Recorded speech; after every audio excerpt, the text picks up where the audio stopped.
10 जनवरी 2021। दोस्तों ये वो दिन था जब सऊदी अरेबिया के क्राउन प्रिंस मोहम्मद बिन सलमान ने एक वीडियो रिलीज़ किया जिसमें उन्होंने पूरी दुनिया को चौंका दिया।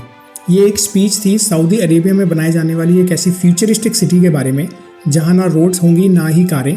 170 किलोमीटर लंबी बिल्कुल सीधी रेखा में बनने वाली ये सिटी दुनिया की पहली ऐसी सिटी होगी जो कि ज़ीरो कार्बन एमिशंस और 100% रिन्यूएबल एनर्जी पर चलेगी। इस शहर की चौड़ाई होगी केवल 200 मीटर और इसकी ऊंचाई होगी 500 मीटर। यहाँ पे 90 लाख लोगों के रहने की व्यवस्था की जाएगी। दोस्तों इस शहर की बाहरी दीवारें शीशे की होंगी जिससे भरपूर मात्रा में नेचुरल लाइट मिलेगी। मगर इस सिटी का अपना ही एक अलग टेम्परेचर होगा, अपना ही क्लाइमेट होगा जो कि ज़रूरत के हिसाब से ऑटोमेटिकली कंट्रोल होगा। ये शहर 3 लेवल का होगा। ऊपरी लेवल पर सिर्फ हरियाली से भरपूर नेचुरल ब्यूटी होगी और वहाँ सिर्फ पैदल चलने वालों के लिए जगह होगी। दूसरे लेवल पर लोग रहेंगे। स्कूल, हॉस्पिटल और मॉल जैसी डेली नीड से जुड़ी सभी सुविधाएं रहेंगी। सभी ज़रूरत की चीज़ें सिर्फ 5 मिनट की वॉकिंग डिस्टेंस पर होंगी। तीसरे और सबसे निचले लेवल पर हाई स्पीड ट्रेनें चलेंगी। 170 किलोमीटर लंबे शहर के एक कोने से दूसरे कोने में पहुंचने में सिर्फ 20 मिनट का समय लगेगा। ये मेगा सिटी आर्टिफिशियल इंटेलिजेंस पे चलेगी। यहाँ एक बड़ा आर्टिफिशियल मून भी होगा। मास्टर प्लान के अकॉर्डिंग यहाँ इलेक्ट्रिक ड्रोन्स भी चलेंगी। The contemporary city needs a full redesign. What if we removed cars? What if we got rid of streets? What if we innovated in the public space? What if we built around nature instead of over it? What if everything you needed was always a 5-minute walk away? What if invisible technology generates carefree and open urban space? What if sustainability was not a goal, but a given? What if we replaced outdated urban services with new services driven by artificial intelligence? What if we built the line? A 170-kilometer revolution in urban living. दोस्तों location की बात करें तो ये शहर Saudi Arabia के north west में Tabuk province में बनाया जा रहा है, जहाँ पर सऊदी गवर्नमेंट ने एक नई सिटी के लिए स्पेशल जोन एलोकेट किया है। इस शहर के एक तरफ गल्फ ऑफ ओकाबा है और दूसरी तरफ रेड सी। नियोम से 5 किलोमीटर दूर इजिप्ट में शर्म अल शेख नाम का एक बहुत बड़ा टूरिस्ट स्पॉट है। दोनों कंट्रीज ने यह भी प्लान किया है कि वो इजराइल को बाईपास करके इन दोनों सिटीज़ को डायरेक्टली एक ब्रिज से भी कनेक्ट करेंगे, जिससे दोनों ही कंट्रीज में टूरिज्म को काफ़ी बढ़ावा मिलेगा। ऑलरेडी इस प्रोजेक्ट पे काम स्टार्ट हो चुका है। वहाँ 2019 से एक फुल्ली फंक्शनल सोलर एनर्जी से चलने वाला एयरपोर्ट बन चुका है, जो फिलहाल वहाँ काम करने वाले लोगों को आने जाने के लिए यूज़ किया जाता है। दोस्तों जियोग्राफिकली लाइन सिटी की लोकेशन इसकी सबसे बड़ी एडवांटेज होगी, क्योंकि ये एक ऐसी सेंट्रल लोकेशन पर है जहाँ पर दुनिया की 40% जनसंख्या केवल 6 घंटे में पहुँच सकती है। ऑब्वियसली ऐसी फ्यूचरिस्टिक सिटी बनाने में खर्चा भी बहुत आने वाला है। तो सऊदी गवर्नमेंट ने फिलहाल $500 बिलियन यानी 41 लाख करोड़ रुपए का बजट एलोकेट किया है इस प्रोजेक्ट के लिए। मगर यहाँ सवाल ये उठता है कि सऊदी रॉयल फैमिली, जो कि वर्ल्ड की रिचेस्ट फैमिली है, जिसकी नेटवर्थ 1.4 ट्रिलियन डॉलर्स बताई जाती है, उन्हें अचानक इतनी इन्वेस्टमेंट करने की ज़रूरत क्या पड़ गई? दोस्तों दरअसल सऊदी अरेबिया वर्ल्ड की 12th लार्जेस्ट कंट्री है और मिडिल ईस्ट की लार्जेस्ट कंट्री है। इनफैक्ट अरब कंट्रीज़ का 80% एरिया सऊदी अरेबिया के पास है और इनका जीडीपी $2 ट्रिलियन है, जो कि वर्ल्ड में 17th नंबर पर आता है। आज भी इनके जीडीपी का 40% हिस्सा पेट्रोलियम और हाइड्रोकार्बन्स के एक्सपोर्ट से आता है। जियोलॉजिस्ट का कहना है कि ये ऑयल रिजर्व्स केवल अगले 60 सालों तक ही चल पाएंगे। इसके अलावा फॉसिल फ्यूल से होने वाले पोल्यूशन को देखते हुए अब ज़्यादातर देश ग्रीन एनर्जी की तरफ शिफ्ट होते जा रहे हैं, जिसकी वजह से ऑयल से आने वाले रेवेन्यूज़ में 2040 तक भारी गिरावट देखने को मिल सकती है। इसी सिचुएशन को डील करने के लिए सऊदी किंग ने 2016 में विजन 2030 प्लान किया, जिसका मेन मोटिव था कि किस तरह सऊदी अरेबिया को फ्यूचर रेडी किया जाए, उनकी ऑयल पर डिपेंडेंस कम की जाए और करीब 100 मिलियन एनुअल टूरिस्ट यहाँ आए, जिससे स्थानीय अर्थव्यवस्था को अरबों डॉलर तक का बढ़ावा मिले। दोस्तों विजन 2030 के अंदर काफ़ी सारे इनिशिएटिव्स प्लान किए गए, जिनमें से एक इनिशिएटिव था नियोम। दोस्तों नियोम में नियो का मतलब है न्यू और एम का मतलब है मुस्तकबिल, जिसका मतलब होता है फ्यूचर। नियोम को 4 रीजन्स में डिवाइड किया गया है। सिंडला, जो कि रेड सी में एक लग्जरी आइलैंड होगा। ट्रोजेना, जो कि एक हिल स्टेशन बनेगा। ऑक्सागन, जो कि वर्ल्ड की लार्जेस्ट फ्लोटिंग इंडस्ट्रियल हब बनेगा। और दी लाइन सिटी, जो कि एक फ्यूचरिस्टिक सिटी बनेगी, जिसको बहुत ज़्यादा पॉपुलराइज किया जा रहा है और अभी जिसके बारे में हम इस वीडियो में बात कर रहे हैं। Imagine a traditional city and consolidating its footprint, designing to protect and enhance nature, The line will be home to 9 million residents and will be built with a footprint of just 34 square kilometers. And we are designing it to provide a healthier, more sustainable quality of life. दोस्तों, crown Prince Mohammad बिन सलमान ने अपनी launch speech में बहुत ही सुनहरा सपना दिखाया, लेकिन उन्होंने एक इम्पॉर्टेंट चीज़ कवर नहीं की। इतनी बड़ी सिटी को रन करने के लिए और वहाँ आकर रहने वाले 1 मिलियन लोगों को जीने के लिए, एयर कंडीशनिंग के लिए, फार्मिंग के लिए बहुत सारे पानी का अरेंजमेंट करना पड़ेगा।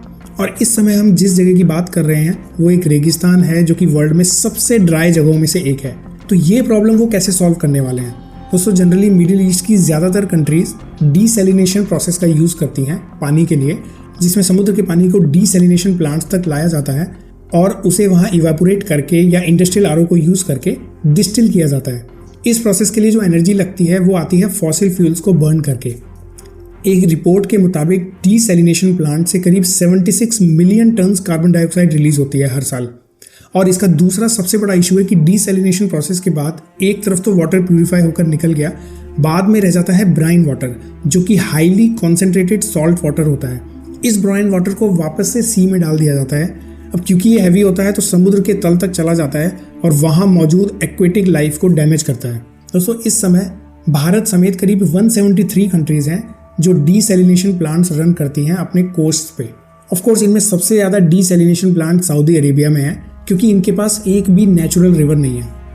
इसी प्रॉब्लम को रिजॉल्व करने के लिए नियोम लाइन सिटी के लिए एक innovative eco friendly technology use करने का प्लान है डीसैलिनेशन के लिए, जिससे यूके की एक कंपनी सोलर वाटर ने डिज़ाइन किया है। उससे होगा ये कि सी से गिलास के पाइप्स में वाटर को ट्रांसपोर्ट किया जाएगा, जिससे पानी गर्म हो जाएगा। फिर इस पानी को एक 25 मीटर हाइट के स्फेरिकल डोम में लाया जाएगा, जहां उसे गर्म करके स्टीम में कन्वर्ट किया जाएगा। गर्म करने के लिए स्फेरिकल डोम के चारों तरफ मिरर्स लगाए जाएंगे जो कि सन की रेस को डोम की तरफ रिफ्लेक्ट करेंगे। इस प्रोसेस में जो स्टीम जनरेट होगी उसे कंडेंस करके साफ पानी बनेगा और उसे लाइन सिटी में ट्रांसपोर्ट कर दिया जाएगा। हालांकि इस प्रोसेस में फॉसिल फ्यूल्स को जलाने की जरूरत तो नहीं पड़ी, बट जो highly concentrated brine water last में रह जाएगा उसका क्या किया जाएगा ये अभी तक क्लियर नहीं है। इसके अलावा काफ़ी आर्किटेक्ट्स इसके डिज़ाइन को लेकर भी सवाल उठा रहे हैं। मैंने आपको वीडियो की स्टार्टिंग में बताया था कि सिटी की चौड़ाई 200 मीटर होगी और इसकी दोनों साइड्स की वॉल्स ग्लास मिरर्स की होंगी, जिनकी हाइट होगी करीब 500 metre.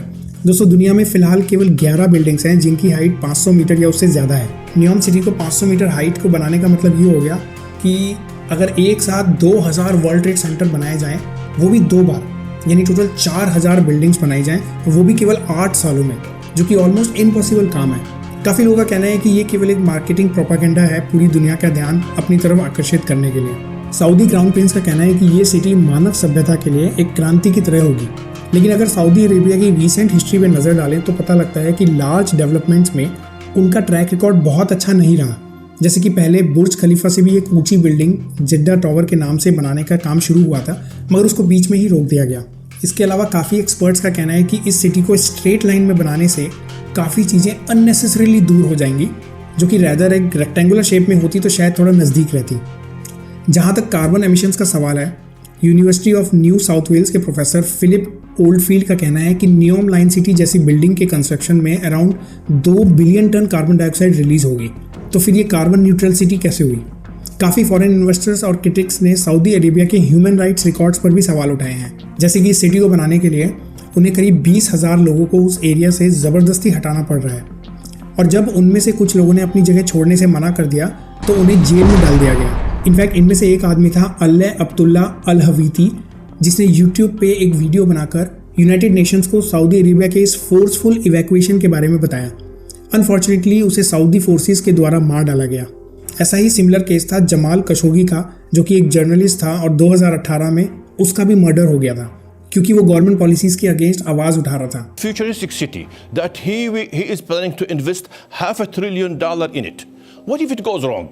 It could bankrupt the country. But no one's allowed to criticize it. But no one allowed to write an objective piece in any newspaper saying you've written good. हालांकि मोहम्मद बिन सलमान इस बात को मना करते हैं, लेकिन अमेरिकन एजेंसी CIA का कहना है कि उनके पास प्रॉपर सबूत मौजूद हैं कि ये मर्डर मोहम्मद बिन सलमान ने ही करवाया था। इसके अलावा और बहुत सारे पॉलिटिकल एक्टिविस्ट्स को अरेस्ट करने के पीछे भी मोहम्मद बिन सलमान का ही हाथ बताया जाता है। दोस्तों, हमारे ओपिनियन की बात करें तो नियोम लाइन सिटी के बारे में जितना पढ़ते हैं उतने ही और सवाल जहन में उठते हैं। जैसा कि पहला सवाल ये है कि इस लाइन के बनने से वहाँ के नेचुरल हैबिटेट पर क्या इम्पैक्ट आएगा, इसके बारे में कोई बात नहीं कर रहा। मतलब ये तो ऐसा लग रहा है कि ज़बरदस्ती एक नेचुरल हैबिटेट में 170 किलोमीटर लंबी एक लाइन बनाई जा रही है, जिससे नेचुरल मूवमेंट जो होती है डेजर्ट में रहने वाले एनिमल्स की, बर्ड्स की, उस पर काफ़ी इम्पैक्ट आएगा।